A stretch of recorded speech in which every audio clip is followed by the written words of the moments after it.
Meus queridos irmãos, a graça e a paz do nosso Senhor e Salvador Jesus Cristo, estou aqui para mais um vídeo, para o meu, para o teu, para o nosso canal, Teologando e Capacitando. E no vídeo de hoje eu quero trazer uma obra fantástica, é a coleção bíblica Loyola, comentário de Atos dos Apóstolos por Rinaldo Fabres.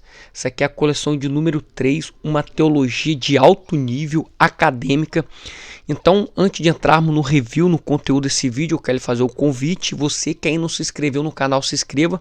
Faça parte dessa comunidade apaixonados pela palavra de Deus, o canal Teologando e Capacitando. Ative o sininho das notificações para você ficar informado toda vez que eu subir um vídeo novo no canal. Também não esqueça de deixar o seu like, pois o like ajuda muito o YouTube a reconhecer a importância, a relevância do conteúdo postado e assim divulgar, engajar com mais pessoas. E também compartilhe os nossos vídeos em suas mídias sociais de WhatsApp, Facebook e Instagram. Fazendo assim você irá ajudar o canal a crescer e ajudar uma pessoa em sua caminhada cristã. E também lança aí no grupo da tua igreja, no grupo de líderes, obreiro, no grupo de membros. Quem sabe você ajuda um irmão em Cristo em sua caminhada. Então, meu querido, sem mais delongas, vamos para o review dessa maravilha do livro de Atos dos Apóstolos da coleção bíblica Loyola.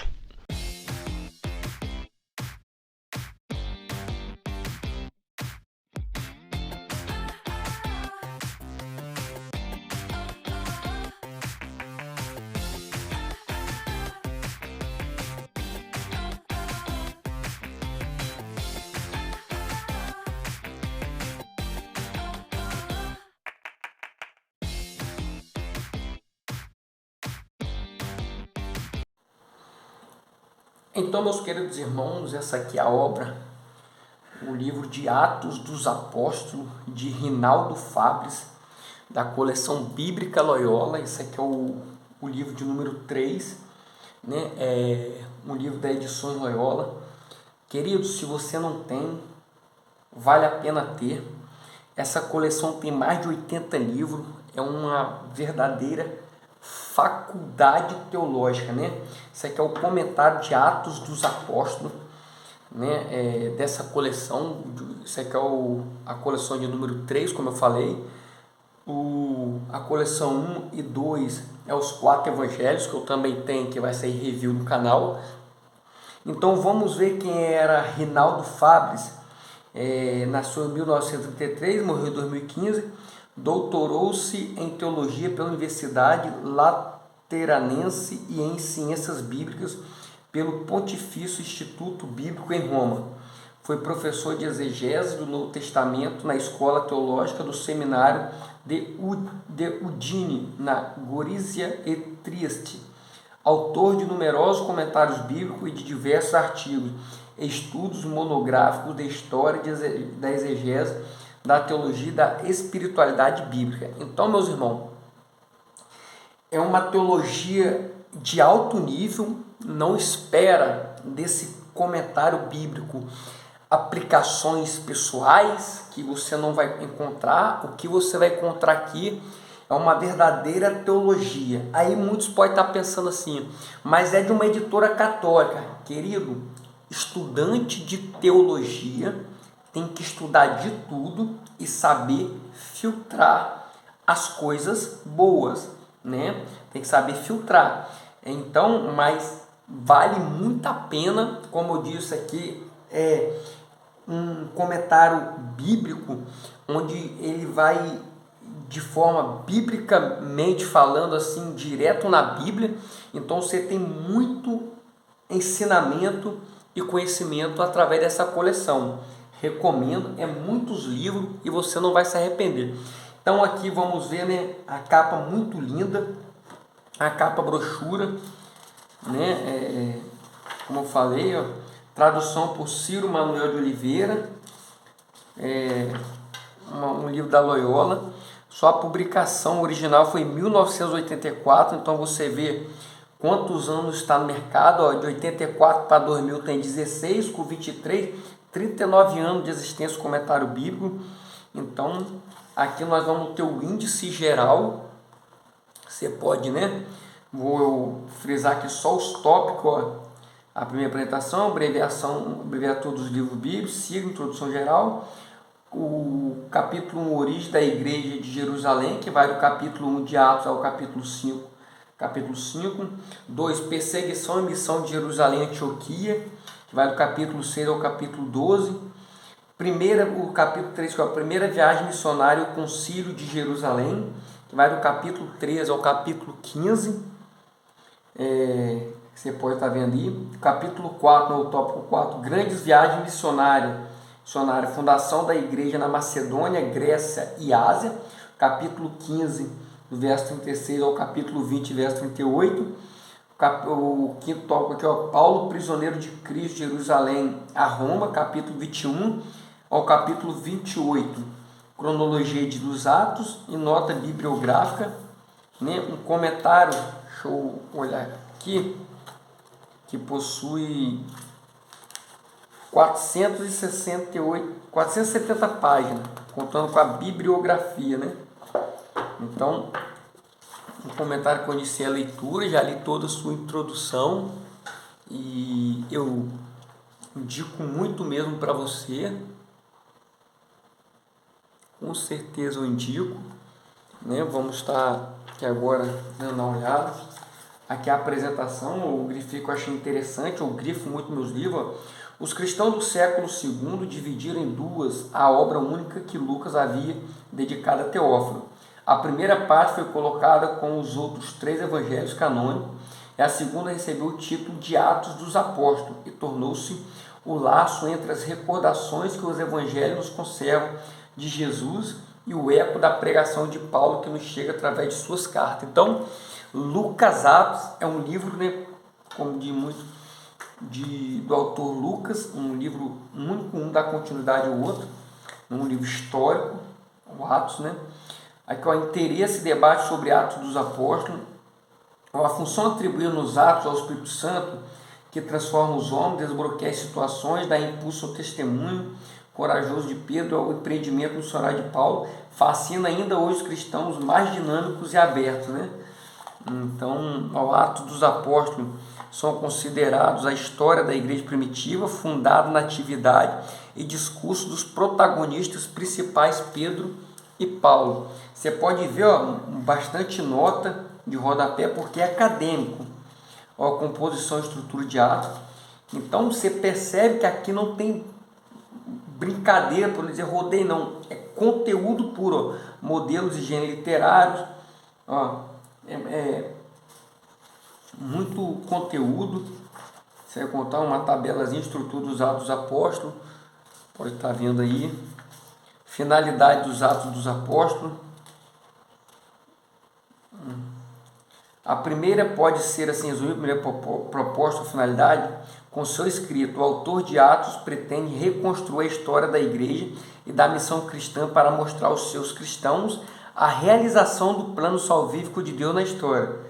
Nesta proposta bastante tradicional, dá-se relevo à finalidade prevalentemente histórico-teológica dos Atos. A segunda proposta, iniciada pela impostação crítica da escola de Tubinga, põe em primeiro plano a tendência apologética e até ideológica do autor dos Atos, né? Então temos duas propostas aí, os Atos em confronto com a história. Então você vê que a introdução é bastante vasta, é muito conteúdo, autor e data, composição. Agora sim que entra o autor e data, a mensagem de Atos. Então você observa aí que um projeto de Deus dentro da história, tem muito conteúdo, o texto dos Atos, né? Aí entrou uma bibliografia aqui da introdução. Então 40 páginas praticamente para falar da introdução. Aí já entramos aqui no comentário propriamente dito, a origem da igreja.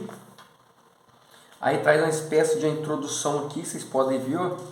Por que só Lucas, entre os evangelistas, acrescentou ao Evangelho o segundo volume, no qual narra o que aconteceu com os discípulos de Jesus nos 30 anos imediatamente posterior à sua morte? Então aqui é uma pergunta, né? Este fato pode-se explicar seja pelo interesse específico de Lucas pela história, seja pela visão diferente que ele tem da experiência cristã. O interesse de Lucas pela história é conhecido explicitamente afirmado no prólogo do primeiro volume e Evangelho, Lucas 1:4. Então, por que só Lucas acrescentou um tratado, um livro a mais do seu Evangelho? Uma reviravolta na história, né, que aqui dá o capítulo, a introduçãozinha antes de entrar o capítulo, vamos olhar retrospectivo, capítulo versículo 1 ao 5. O que me chama a atenção nesses comentários da edição Loyola, interessante, ele trabalha com a mesma proposta do que eu fiz do comentário bíblico HIT. Ele traz os textos bíblicos aqui, ó. Isso aqui é o texto bíblico, tá vendo? Do versículo 5. Aí aqui ele começa a comentar. Então aqui tudo é comentário. Então o versículo 5, cai aqui, ó. Conclui-se o tempo de Jesus, a ascensão. Capítulo 1, versículo 6 a 11. Texto bíblico e os comentários. Você pode ver que há muita nota de comentário, nota de rodapé aqui, né? Ó. Lucas acrescenta o elemento teofânico, a nuvem, que nos textos bíblicos evoca a presença de Deus. Aí dá o exemplo de Êxodo 3, 21, 22, Lucas 9, 34. E que acompanha a vinda gloriosa do Filho do Homem. Daniel 7, 13, Lucas 21, 27. Então você vê que ele é bastante teológico, porque se você, por mais que é estudante de teologia, não tem um conceito básico que é teofania, essas coisas mais básicas da teologia, você pode ficar perdido. Então, ele trabalha um aspecto acadêmico, né? É uma verdadeira, querido, sem medo de errar, faculdade teológica em sua casa. Se você começar a colecionar comprar essa coleção, quando se terminar, você tem uma enciclopédia teológica ou uma faculdade teológica em sua casa, que são mais de 80 livros. Eu ainda tenho pouco, eu acho que eu tenho 7 ou 8, mas estou adquirindo devagarzinho, ó, Pentecoste, que relata de Atos capítulo 2, e aqui eu quero dar uma lidazinha para nós ter uma base como ele trabalha. A efusão do Espírito Santo na fé de Pentecostes cumpre a promessa de Jesus. Mas vós recebereis a força do Espírito que descerá sobre vós. Atos 1:8 também a promessa de Lucas 24:49, né? E inaugura oficialmente o tempo da igreja. Os 12 apóstolos, cujo número simbólico há pouco foi reconstruído, junto com o primeiro núcleo de comunidade, estão habilitados com a força do Espírito para o anúncio autorizado da salvação, dom de Deus, por meio de Jesus. A cena de Pentecostes tem um significado programático como o batismo de Jesus. Com a efusão do Espírito nasce a comunidade prometida pelos profetas para o tempo final. Todos estes temas são sugeridos pelo relato lucano, que retoma os fragmentos de antigas tradições da comunidade judeu-cristã e que os relê, segundo a particular perspectiva teológica que o baliza ao escrever a história da expansão da primeira igreja. Então, você pode ver, ó, do Pentecoste hebraico ao cristão, porque do Pentecoste hebraico tem muitos que sugerem que a entrega da lei ali no Monte Sinai foi o Pentecoste também, né? Onde ali tem os mesmos sinais, podemos dizer, o som que vem em Atos 2, também em Êxodo, né? Então eles fazem esse paralelo e eu já li alguns livros relatando esse mesmo entendimento. Então vamos ver aqui, ó, do Pentecoste hebraico ao cristão. Lucas já nos fez entender que não se pode ser espectador neutro ou exterior da experiência do Espírito.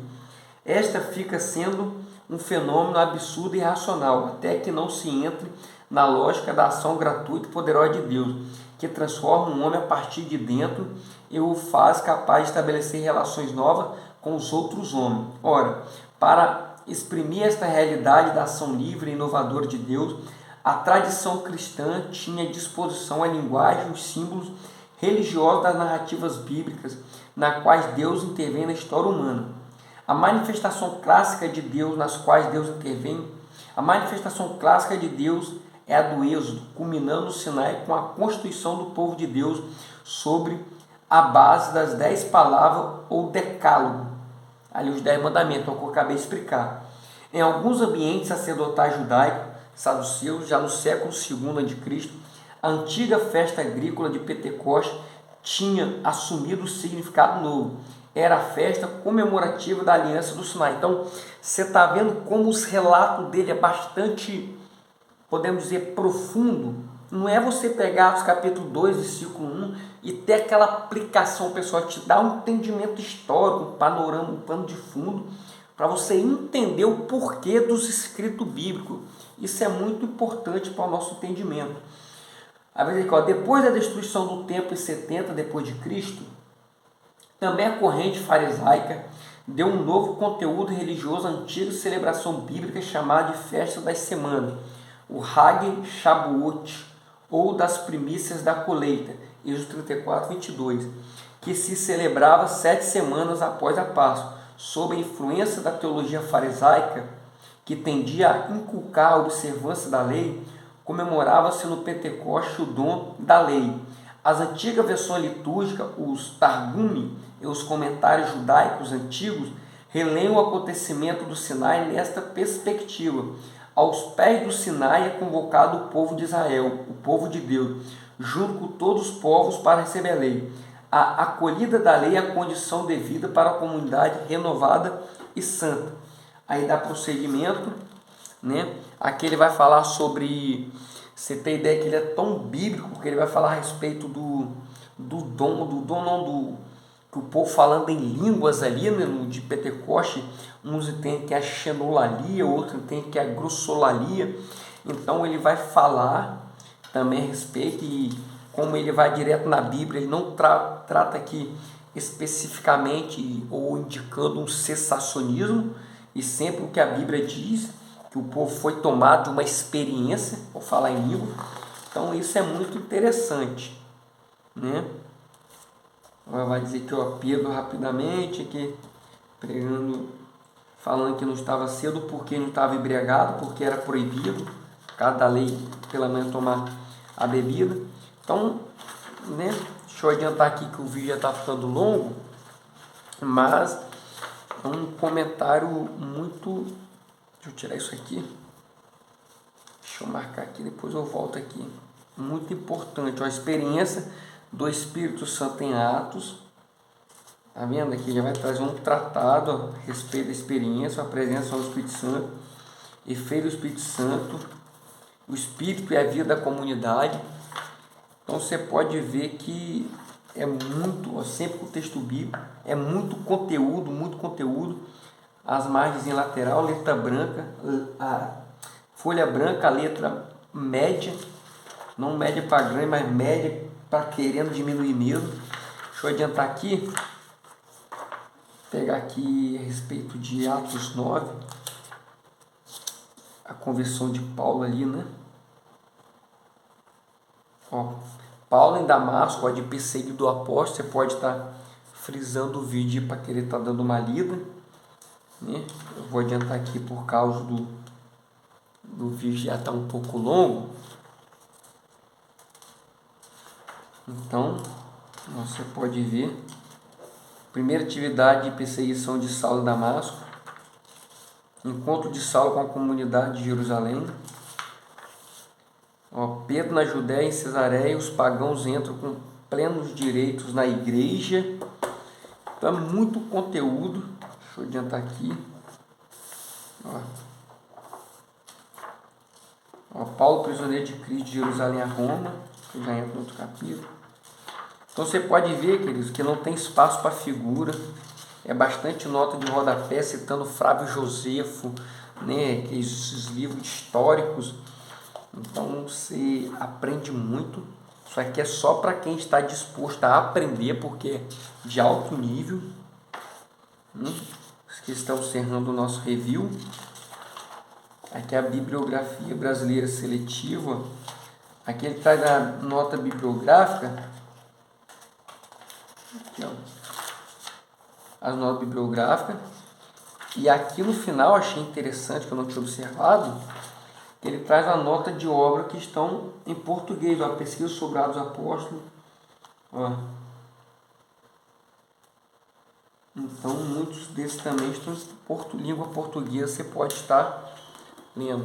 Então, meus queridos irmãos, esse é o review que eu indico fortemente para o teu conhecimento. Que Deus te abençoe, que você possa adquirir para você conseguir um nível avançado de compreensão da teologia bíblica, do livro de Atos dos Apóstolos. Então é isso, até o próximo vídeo, em nome de Jesus, amém.